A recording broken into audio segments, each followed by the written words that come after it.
तो हमने डिस्कस किया था प्रीएम्बल। प्रीएम्बल में देखो क्या लैंग्वेज है, we the people of India having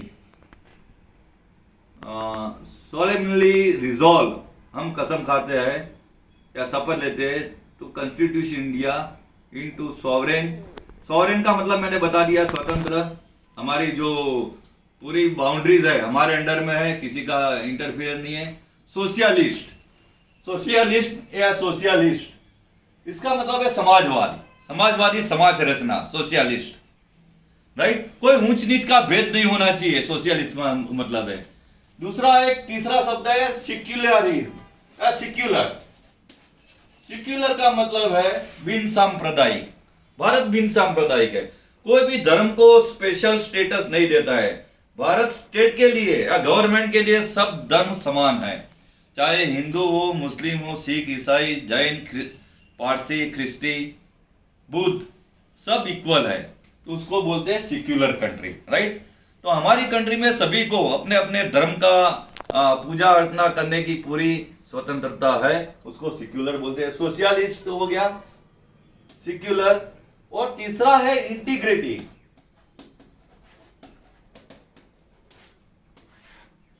integrity का मतलब अखंडता। भारत अखंड स्टेट है, खंडित नहीं है, पराजित नहीं है किसी से, अखंड स्टेट है। तो ये तीन शब्द है, सोशलिस्ट, सिक्युलर और इंटीग्रिटी। ये तीन शब्द को प्रस्तावना में जोड़ा हुआ है। सोशलिस्ट या सोशलिस्ट, सिक्युलर और इंटीग्रिटी, तीन शब्दों को प्रस्तावना में अमेंडमेंट किया गया है। ये इंदिरा गांधी ने अमेंडमेंट किया। कब अमेंडमेंट किया? ये 1976 में। और अमेंडमेंट नंबर है 42nd अमेंडमेंट। इंदिरा गांधी ने 1976 में 42nd अमेंडमेंट किया। 42वां अमेंडमेंट बोलते हैं, 42वां सुधारा। अमेंडमेंट मतलब सुधारा, कॉन्स्टिट्यूशन में जो सुधार किया गया। और इसमें इन्होंने प्रीएम्बल में जो फर्स्ट पेज में एक सोशलिस्ट शब्द जोड़ा, सोशलिस्ट। दूसरा है सिक्युलर। सोशलिस्ट का मतलब आपको बता दिया, समाजवादी, समाज रचना या समाजवाद। सिक्युलर माने सर्वधर्म एक समान, बिन सांप्रदायिक। इंटीग्रिटी माने भारत अखंड देश है, राइट। ये जोड़ा गया। और उसके आगे क्या था और एक पीछे क्या था? देखो पीछे था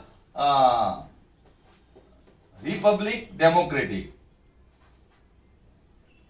पीछे था डेमोक्रेटिक रिपब्लिक।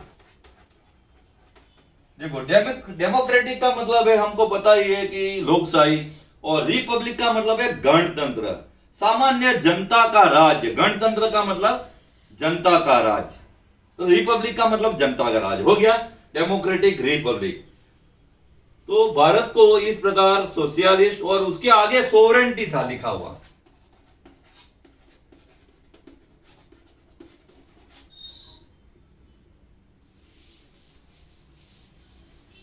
ये फिर से मैं लिखता हूं, देखो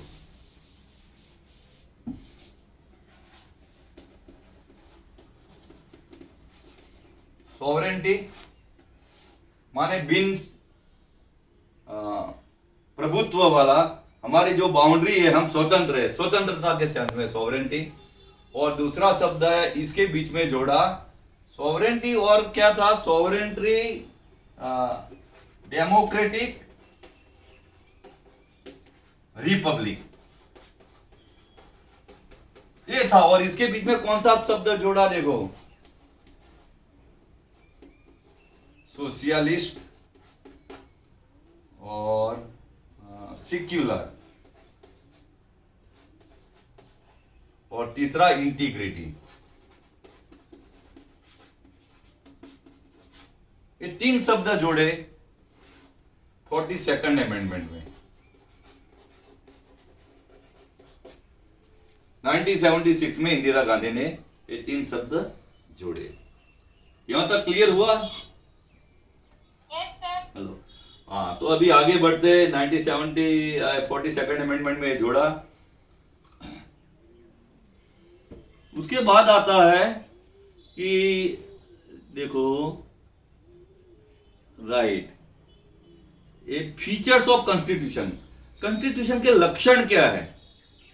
कॉन्स्टिट्यूशन में लक्षण क्या है कि जो भारत का जो कॉन्स्टिट्यूशन है, constitution of India is the largest and बल्कीएस्ट।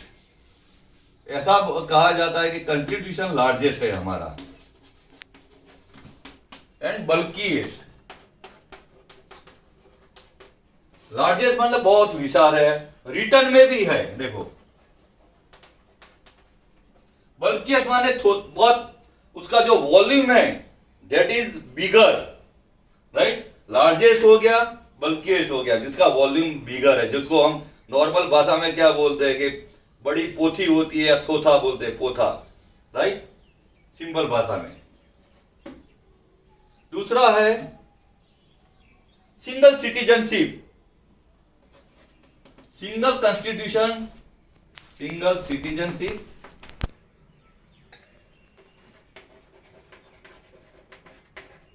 And single constitution.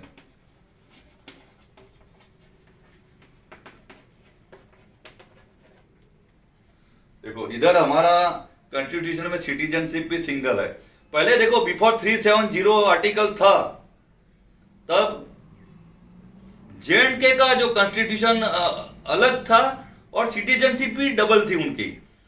They were enjoying both citizenship, citizenship of J and K and citizenship of India as well as before 370 article. अभी 370 खत्म कर दिया तो अभी सिंगल सिटीजनशिप हो गई है। उनकी भी सिटीजन, वो इंडिया के, भारत के नागरिक माने जाएंगे, नॉट ओनली जे&के, राइट। अभी जे&के का नागरिक नहीं रहा, अभी भारत के नागरिक वो भी हो गए। हो गया क्लियर है अभी? तो सिंगल सिटीजनशिप, सिंगल कॉन्स्टिट्यूशन। फिर कॉन्स्टिट्यूशन है फ्लेक्सिबल है, उसको अमेंड कर सकते हैं। कॉन्स्टिट्यूशन को जब भी लगता है कि इसमें अमेंडमेंट की रिक्वायरमेंट है तो आर्टिकल 368 के अंतर्गत दैट कैन बी अमेंडेड।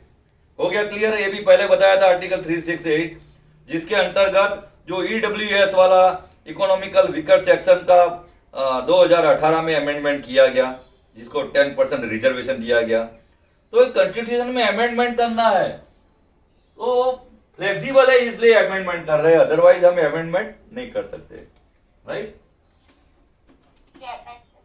हाँ, नेक्स्ट है देखो इसमें फेडरल सिस्टम है। नेक्स्ट उसका फेडरल सिस्टम। फेडरल सिस्टम का मतलब है कि सेंट्रल गवर्नमेंट और स्टेट गवर्नमेंट दोनों के बीच में कोऑर्डिनेशन, राइट।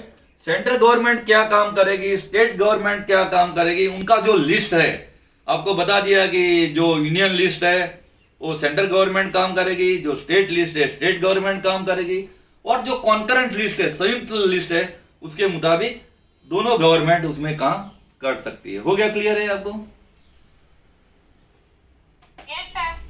हाँ, नेक्स्ट है इमरजेंसी प्रोविजन। देखो इमरजेंसी प्रोविजन भी मैंने बता दिया, तीनों इमरजेंसी। आर्टिकल 352 याद है? 352 कौन सी इमरजेंसी है?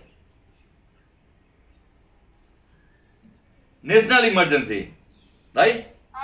फिर स्टेट इमरजेंसी का कौन सा आर्टिकल है?